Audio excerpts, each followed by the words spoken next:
नमस्कार स्वागत करुछि आज मुख्य गुरुत्वपूर्ण खबर को आपको एबे एबे आमर हस्तगत होइतिबा खबर रही पाणीपाग संपर्कित वर्षा संपर्कित पाणीपाग रे किभଳି भाबरे होइछि परिवर्तन एवं उपकूल और आभ्यंतरण ओडिसा रे किभଳି भाबरे रही वर्षार संभावना जानिबा से संपर्क रे केउ केउ स्थान को रही प्रबल वर्षार संभावना एवं पागरे किभଳି भाबरे होइछि परिवर्तन से संपर्क में संपूर्ण विवरणी मैं भिडियो प्रदान करी से आपण निश्चित भिडियो को प्रथम शेष पर्यंत देखिए। जब भिडियो भल लगे तो पाखे लाल बटन द्वारा निश्चित सब्सक्राइब करेंगे और पाखे आसुवा बेल आइकन बजाइदेवे और ऊपर आसुवा ऑल नोटिफिकेशन पर क्लिक करने भूलें जहाँफल एभली भिडियो सर्वप्रथम आपण निकट में पहुंच पार।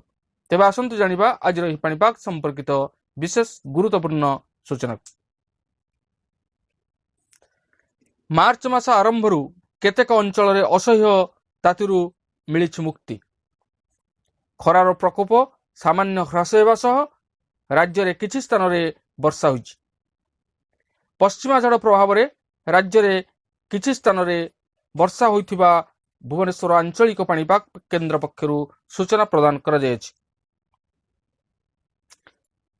विशेषकर उपकूल और आभ्यंतर ओडिशार किछि किछि स्थान में हालुका वर्षा होइछि।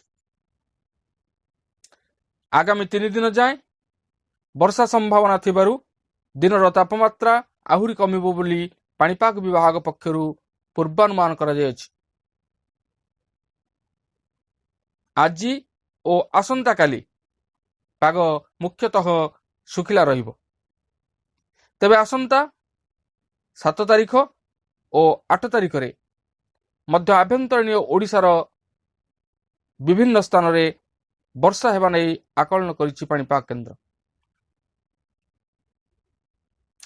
एपरिक राज्य में आगामी 5 दिन पर्यंत पाणीपाग रे सेतेरा परिवर्तन हेबो नाही, खरार प्रकोप कम रहिबो बोली आकलन करिछि पाणीपाग विभाग। गत 24 घंटा मध्य देवगढ़, झारसुगुड़ा, सुंदरगढ़, मयूरभंज, केन्दुझर, बालेश्वर और भद्रक जिले में हालुकारु मध्यम धरण वर्षा होइछि। अपरपक्ष मयूरभंजर मोर्दारे 15 मिलीमीटर वर्षा रेकर्ड करा जायथिबा बेले केन्दुझर चंपुआरे सर्वाधिक 4.2 मिलीमीटर वर्षा रेकर्ड करा जायथिबा सूचना प्रदान करा जायछि।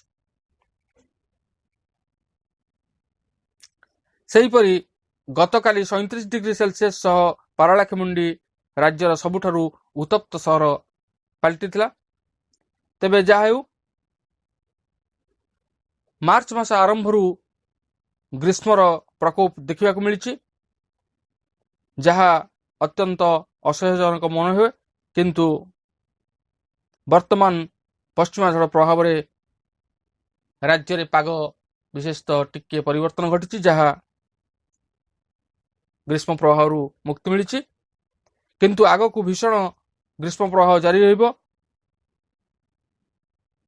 तेबे एथिला आज पाणीपाग संपर्कित एक विशेष गुरुत्वपूर्ण सूचना। आज एतिकी पुणी देखा आगामी भिडियो रे। रहुछि धन्यवाद, नमस्कार।